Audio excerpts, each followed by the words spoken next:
Hi everyone, I'm Lisa. I'm a romance author and you are watching the July Tea Talk for romance writers. Now, Tea Talks happen the first Friday of every month, and just to be clear, Tea Talks are more like pep talks and they have absolutely nothing to do with spilling the tea or gossip or anything like that. They're more about some of the issues and challenges that are specific to romance writing. Now, every month we try to pick a different topic, and I'm completely open to discussing anything that you think is specific to romance writers and something that would be interesting to kind of discuss. So these are unscripted, informal chats between you, me, and anyone who wants to join in the conversation below. And this month, let's first just say, what am I drinking? Because it's a tea talk. I am drinking hot chocolate tea from David's Tea. I know it sounds very exciting and like it's rich and creamy, but it is just tea with a hint of cocoa beans or cacao beans, I think is how you call them.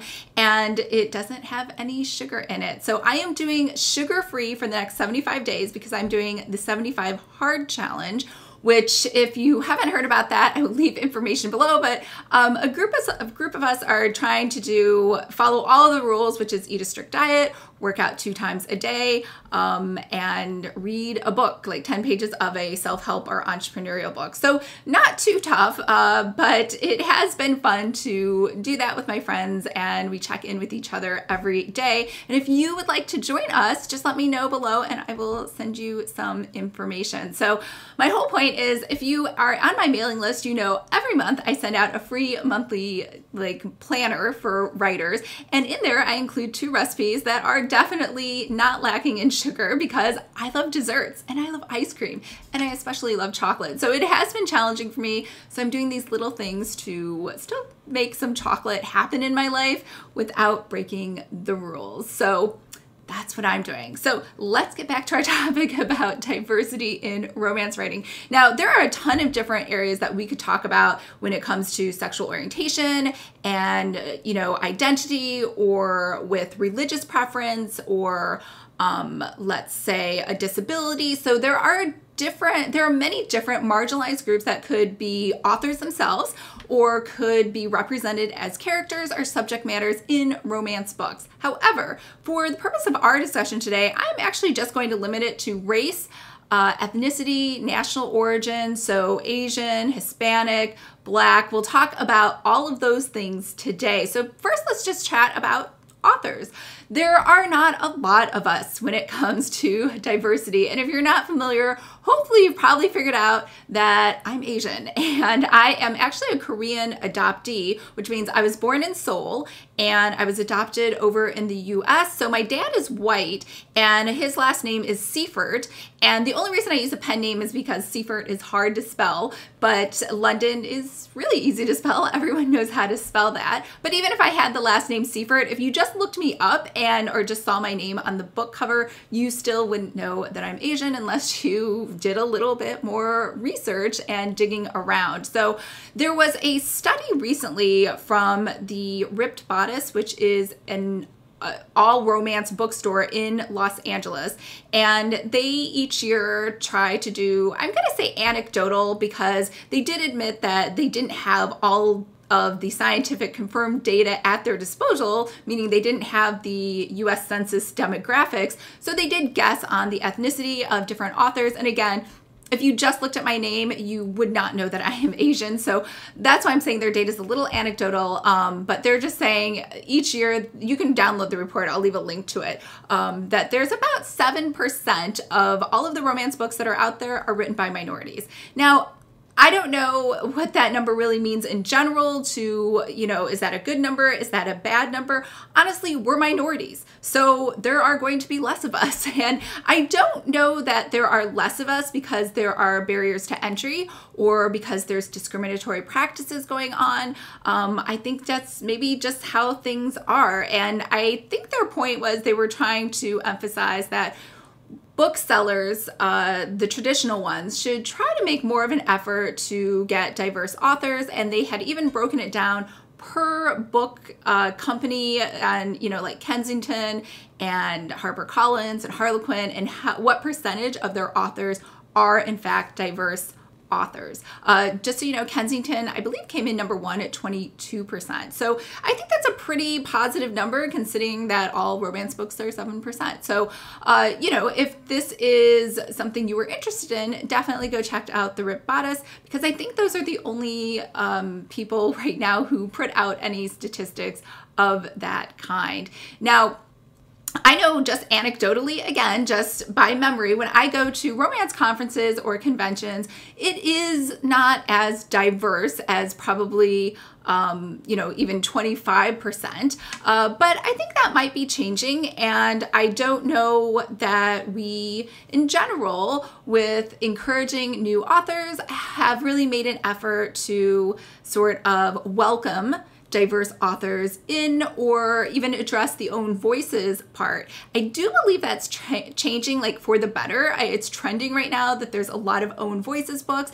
Traditional publishers are excited to purchase that. I see a lot of manuscript wish lists from agents and editors asking for those types of books. And if you're not familiar with own voices, I do have another video on that, so you can watch that. But you know, I think these are all really good things. So I guess my whole point with this video is that things are trending on the upwards. And, you know, I think shaming companies or people or something else is not something I stand behind or something I think is helpful.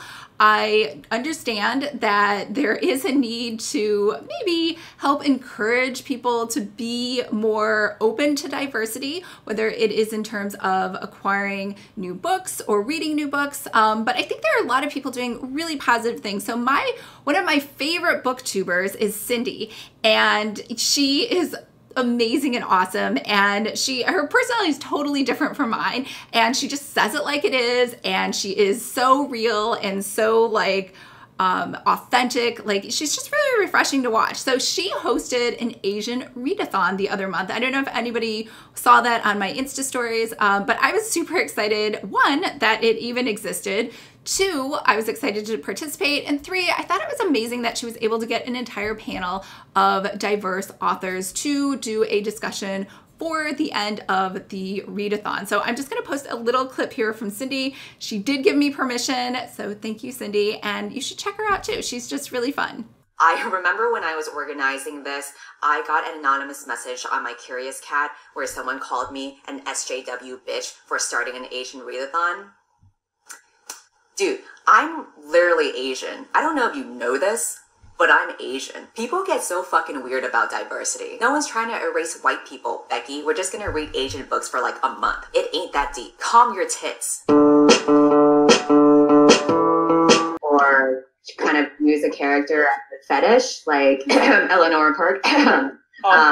So yeah, we definitely have a long ways to go with the representation for Asians. My stance on it is that I don't think that non-Asians should be excluded from writing certain stories, but you need to, like, if you're gonna write those stories, you need to put in like the research and thought and care into it, as you would put the same research into anything else. Like, if you're a writer, you've got to do research regardless of what the content is. If you decide to make the content about some Asian culture, then you have to do the work for it. You can't just, like, you know, slap some Chinese characters and call it Chinese. So there's a lot more. Yeah, I will leave Cindy's information below so you can check out her channel. But otherwise, let's just talk a little bit about using diverse characters in your book, because Cindy did talk about that too. If you watch her entire video on the Asian Readathon chat, it was actually really good because she talked about how to make sure to represent those characters in books without being offensive.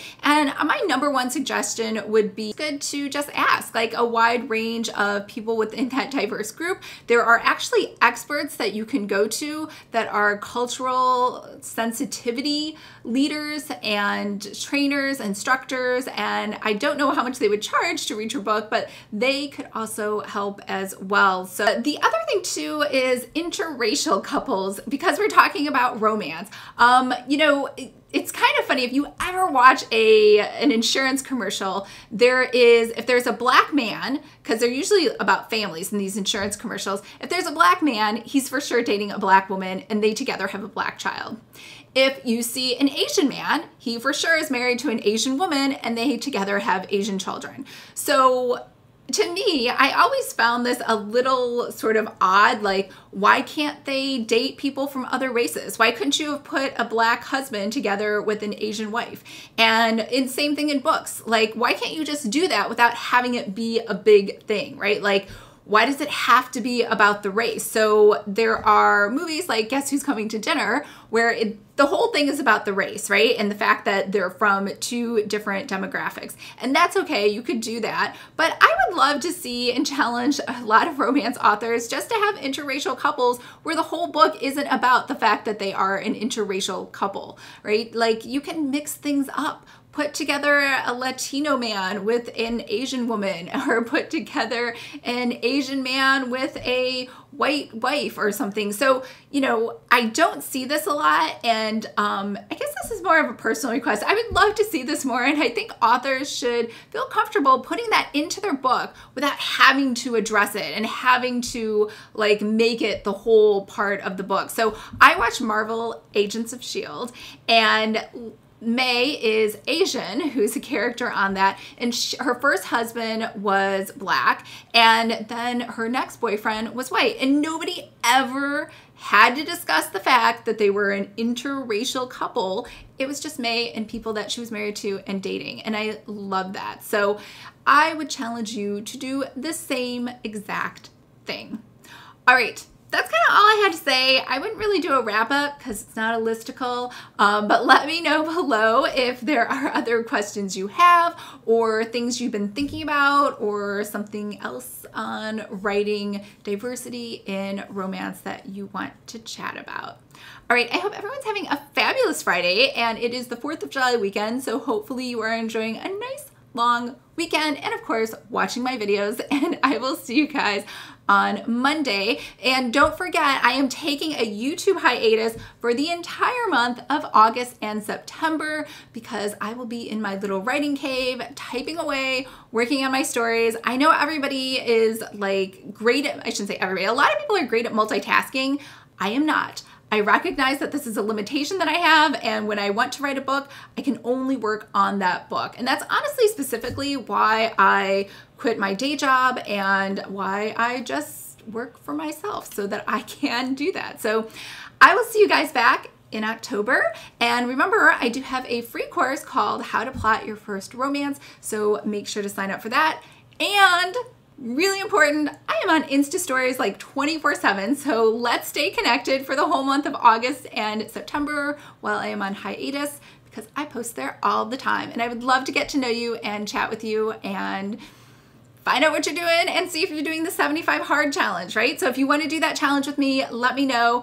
I will leave information for that below too. All right, I'm finally gonna say goodbye now. Bye.